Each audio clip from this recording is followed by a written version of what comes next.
Mary had a snake right outside her room the entire time she was here. that ate the baby birds in their nest. Yeah. And I had a roommate who I'd never met before. We had a constant case of gas. I was newly released sort of from the convent. I'd been a nun for 20 years. I didn't know a lot of things. And when it came time to announce to the group what it was I needed, I said, I need a room of my own. Writing is not a terribly social act. You go into this kind of seclusion, you become enthralled with an unreality, you suspend your own disbelief, you emerge later, years later perhaps, and your clothes don't fit. And they're out of style anyway.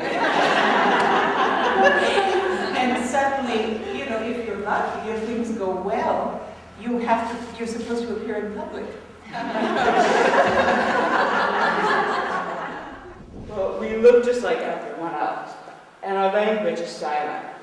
In many ways, the discrimination against us happens privately, but it's understandable that whoever wishes it were more public. I reached for my ears, but could not pull them off. I felt in my ears, but nothing was there. I wished for scars and hers. I wished to stand up and scream, look! I'm going to tell you a little secret in case you didn't already figure this out. Romeo met Juliet in the garden.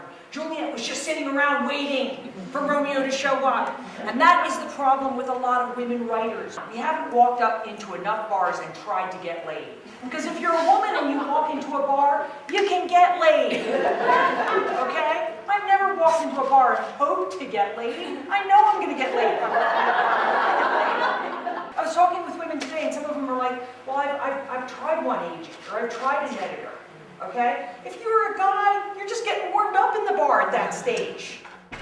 So my father died, and we took our maroon plastic urn of ashes to India. But we didn't have much money, so we flew cut price from Heathrow to New Delhi on something called Air Turkmenistan. And in Indian tradition, you have to hold the ashes and you have to talk to them the whole time. You cannot set them down. And every time you have to have like a pocket full of change. And every time you cross a threshold, you have to throw a coin and talk to the ashes, number 2. So I had them, and of course, it being the special cut price situation, the aeroplane was very much delayed. And there were like 4 other people with like their plastic urns. There was a girl at the counter, and she was from Glasgow. And she had a thick Glaswegian accent. She's like, it's going to be all right. Do you want a coupon? I'll get you a coupon. And, you know, we struck up a conversation. She was about my age. I was like fascinated. Like I thought, is she Indian?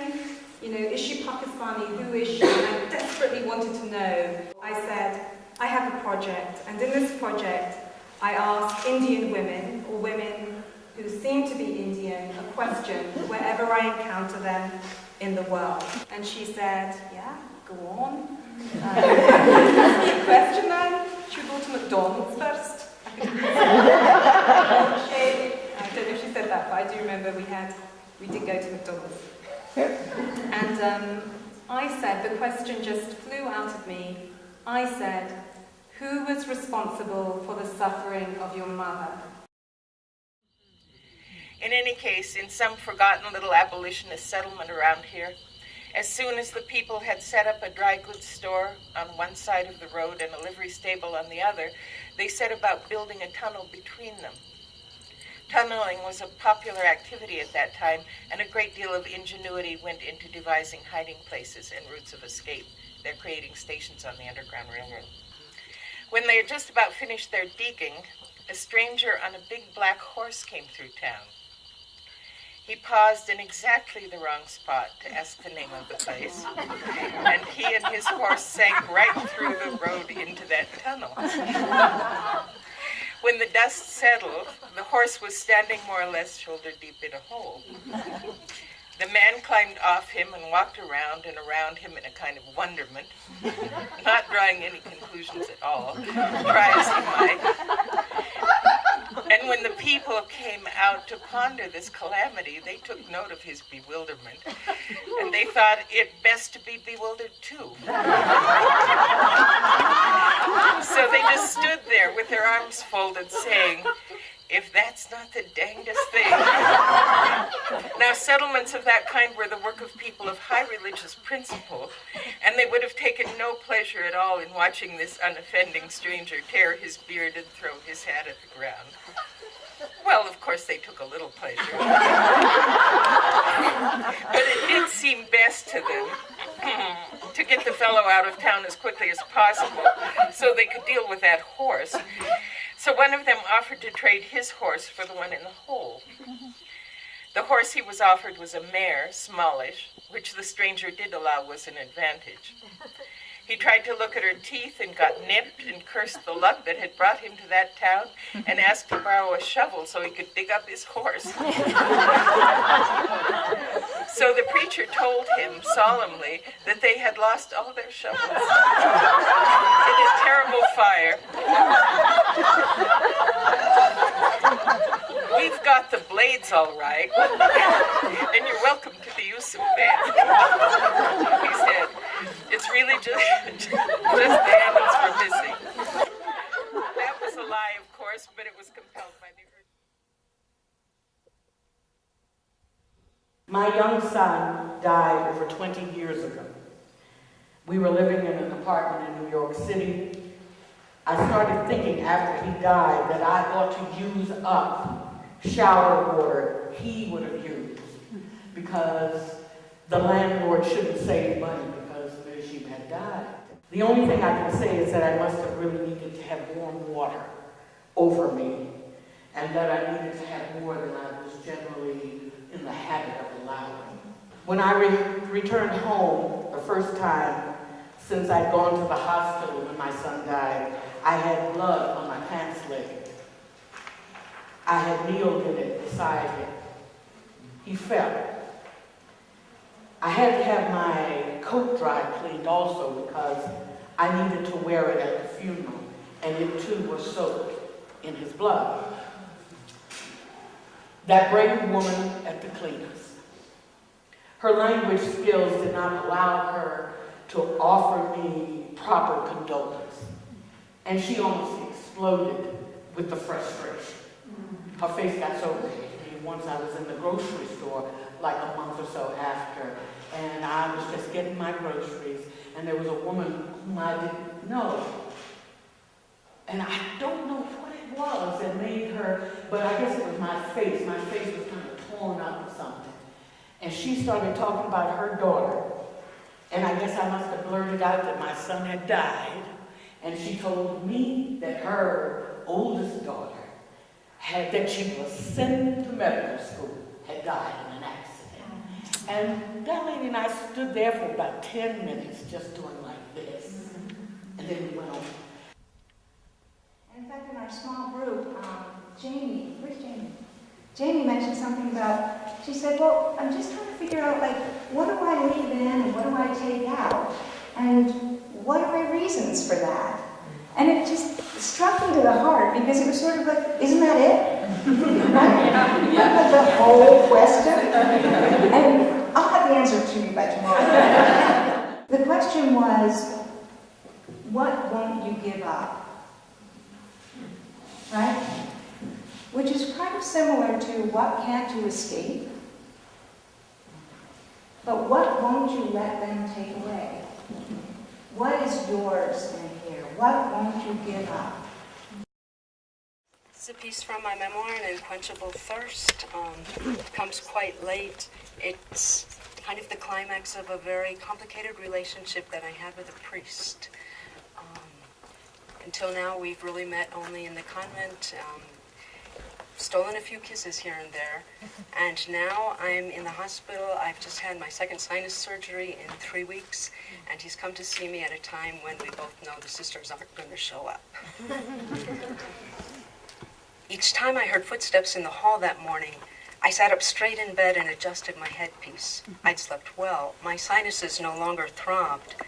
I'd brushed my teeth 3 times and adjusted the gauze around my nose more times than I could count. I'd chosen the most revealing of the 3 night dresses the sisters had left. Short sleeves, and my collarbone showed. Excited by the waiting, I decided to close my eyes and rest once more in God, as I had so often. In that godly quiet, I heard a voice. Sister Donata?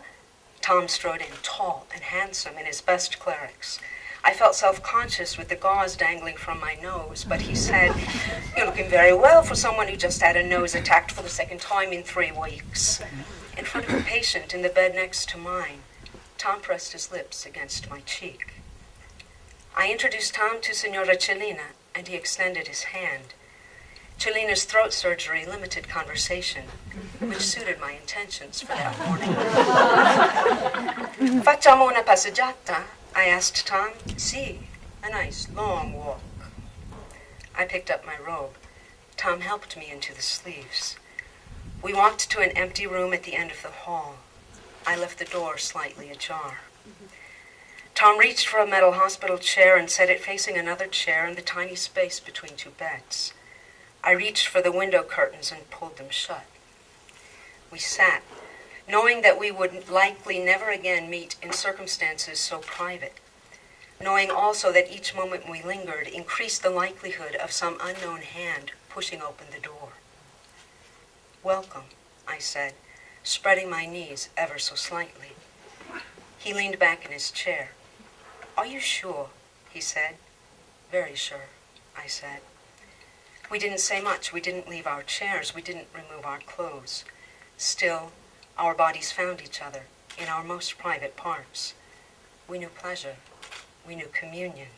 We knew love. Then I stood and adjusted.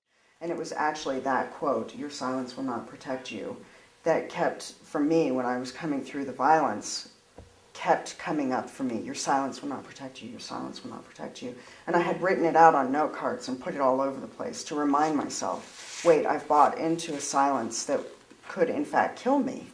Because if we're silent about what we are struggling with, then the belief that we're alone in it becomes further and further entrenched. We believe that we are isolated. The minute people begin to step out of that silence and start to connect with other people around the same experiences, we realize that we're not alone. And then from there, we have the potential to develop a certain amount of community. And then you can have a community response to what we believe is the private experience.